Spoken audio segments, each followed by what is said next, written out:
Alhamdulillahirabbil alamin wa bihi nasta'inu ala umuri dunya waddin. Wassalatu wassalamu ala asyrafil anbiya'i wal mursalin sayyidina Muhammadin wa ala alihi washabihi ajmain. Asyhadu an la ilaha illallah wa la syarika lah wa asyhadu anna Muhammadan abduhu wa rasuluh la nabiyya ba'da. Allahumma shalli ala Muhammadin wa ala ali Muhammad kama shallaita ala Ibrahim wa ala ali Ibrahim wa barik ala Muhammadin wa ala ali Muhammad kama barakta ala Ibrahim wa ala ali Ibrahim fil alamin innaka Hamidum Majid.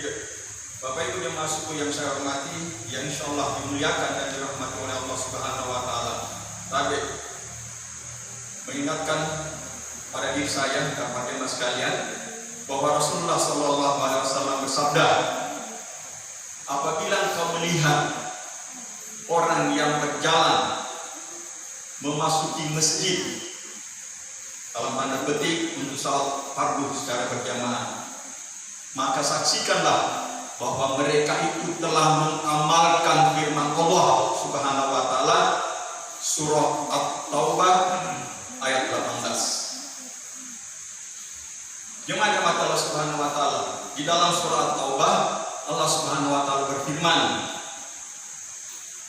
Innama ya'muru masajidallah man amana billahi wal yaumil akhir wa aqamus shalah wa ata zakah wa lam yakhsha illallah. Allah Subhanahu wa taala berfirman, sesungguhnya orang yang memakmurkan masjid adalah orang-orang man amana billah. Coba diperhatikan nanti bahasanya Pak. Man amana billah wal yaumil akhir, beriman kepada Allah, kepada hari akhir, wa aqamus shalah, dan mendirikan salat, wa ata zakat, dan menunaikan zakat, wa lam yakhsha illallah, dan tidak takut kecuali kepada Allah. Ini adalah 5 komponen. Jemaah Allah Subhanahu wa taala, masjid adalah bermakna tempat sujud. Ismul makam, tempat sujud, yang bermakna sajadah, yasjudu, sujud, patuh, taat, tunduk. Masjid mengandung sejuta kebaikan. Makanya di dalam hadis Rasulullah itu yang diamalkan adalah memakmurkan masjid. Masjid mengandung sejuta kebaikan yang merupakan modal utama dan sangat utama untuk bekal akhirat kita. Tapi mulai dari melangkahkan kaki dari rumah itu adalah penuh dengan kebaikan. Rasulullah SAW bersabda, barang siapa yang bersuci di rumahnya, berwudu, lalu melangkahkan kaki ke masjid, maka setiap langkahnya adalah kebaikan. Langkah pertama menghapus dosa, langkah kedua mengangkat derajat. Subhanallah, hadis riwayat Muslim. Gimana hati Allah Subhanahu wa taala? Belum lagi kita duduk, datang lebih awal, duduk, menunggu salat, menunggu waktu salat. Saya ulang, menunggu waktu salat. Maka itu sama dengan telah melakukan sholat. Masya Allah. Menunggu waktu salat, bukan ditunggu untuk salat. Ini bukan ditunggu untuk salat. Nah, tadi kalau melakukan ranking itu pahalanya tanpa masjid, yang datang lebih awal seperti berkorban seekor unta, kemudian sapi, kambing, dan yang terakhir adalah telur katanya. Untung saja kalau bukan telur busuk. Dan mahal Allah Subhanahu wa taala. Target. Nah, kalau kita melihat apa di dalam ayat surat At-Taubah itu, ya, kita ini adalah yang memakmurkan masjid adalah hamba-hamba pilihan. Insya Allah termasuk jemaah sekalian, hamba pilihan.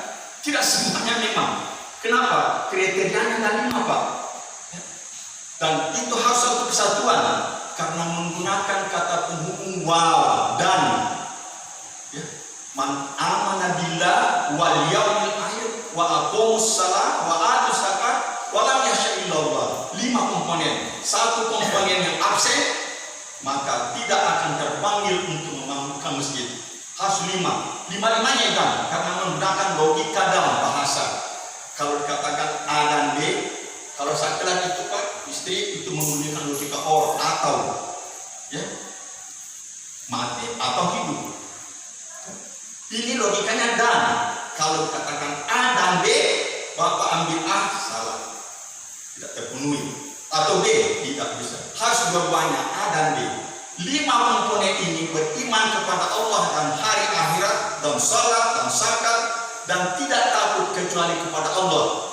5-limanya. Dan jadi harus satu kesatuan. Maka sekali saya katakan, Bapak ini semua adalah, kita adalah umat-umat pilihan, hamba-hamba pilihan, ya, yang telah membangun masjid dan insya Allah memenuhi 5 kriterianya pada diri kita dan hati kita.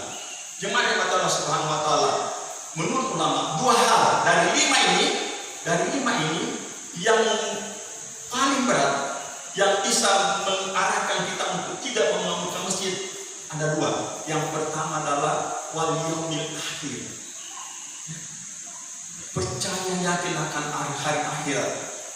Al-Hasan mengatakan, saya tidak pernah melihat suatu keyakinan yang mirip dengan keraguan, adalah yakin akan hari kiamat, hari akhirat, tapi tidak mempersiapkan bekal untuk akhiratnya. Jadi sama aja katanya kalau keyakinan dan keraguan. Nah, yang kedua adalah ayat yang paling berat. Walam yakhsha illallah, tidak takut kecuali kepada Allah. Ini tidak takut. Kadang-kadang kita lebih takut pada atasan kita. Kadang-kadang kita lebih takut kehilangan harta, kehilangan sekian rupiah daripada takut kepada Allah. Mungkin kadang-kadang kita lebih takut pada istri daripada Allah. Gimana mati Allah Subhanahu wa Ta'ala? Ada Pak nyata ini. Saya teman selalu sama-sama dengan kita seperti ini, pergi salat bersama-sama, salat subuh. Suatu tiba beberapa hari tidak pernah muncul salat subuh. Ketemu Pak, tidak pernah saya datang salat subuh bosku. Dia lagi Tunggu Amar berubah sekarang sistem. Dulu di kantor absennya adalah manual, tanda tangan. Sekarang absennya adalah ceklok. Terlambat di ceklok, dipotong ke honor tak 50.000. Lebih takut kehilangan 50.000 daripada Allah. Ini manusianya. Saya bilang, lebih takut kehilangan 50.000 daripada hilang dunia dengan segala isinya. Jadi mau apa itu? Kalau satu kali tidak apa-apa, kalau berulang-ulang habis. Masya Allah. Ini. Ya. Bahkan yang nyata di dalam majalah Islam, ya, ada pemuda yang pekerjaannya office boy, ya, yang taat.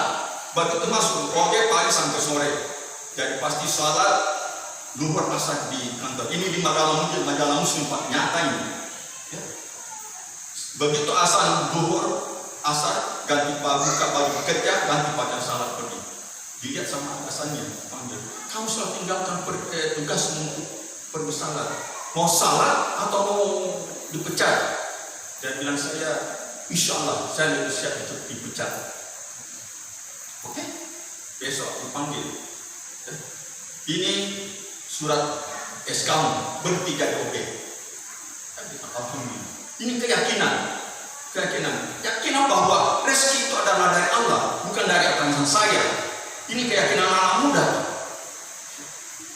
Ini dalam majalah Islam, tidak saya sebut majalahnya apa, tapi masya Allah tersentuh di hati saya.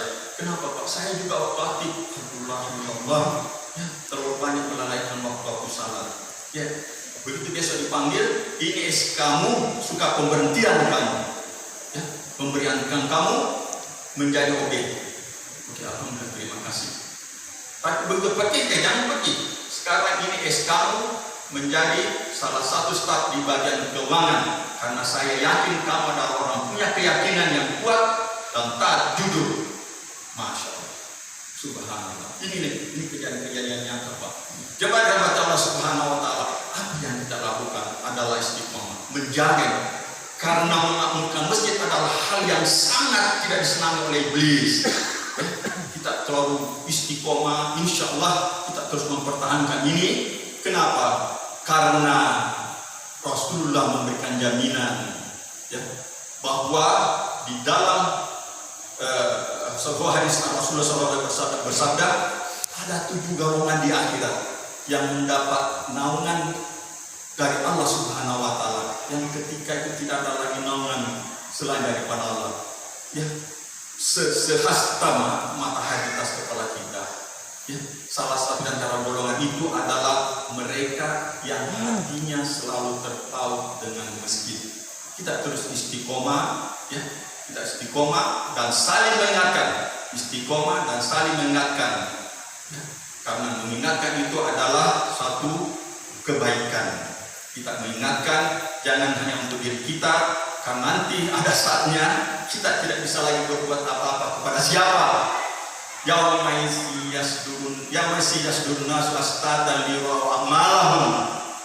Pada saat itu manusia dibangkitkan dengan amalnya sendiri-sendiri. Tidak bisa bantu sedikit amal, tidak ada. Saatnya sekarang kita bisa saling membantu. Adanallahu wa iyyakum ajma'in.